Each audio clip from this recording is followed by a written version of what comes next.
ગાય જે છે ગાયના જે ગોબર અને ગૌમૂત્રમાંથી ઘણા પ્રકારના પોષક તત્વો જે આપણને મળે છે એટલે તો આપણે ગાયને 33 કરોડ દેવતા વાસ તરીકે અને ગૌ માતા તરીકે એને પૂજીએ છીએ અને ઘણા સાયન્ટિસ્ટો એને વિદ્વાનોએ તો એવું કીધું ગૌમૂત્રમાંથી સોનું હોય તેનું બને છે બાપુ બરાબર ને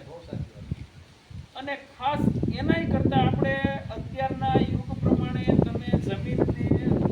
આપણે વડીલો પાસે જમીન હતી જમીન ધૂળ જે આપણે ઢેફું હોય ઢેફા ઉપર તમે પાણી રેડો ને તો જે ફૂલે ને એવી જમીન પેલા હતી અને અત્યારે પાણી રેડો ને તો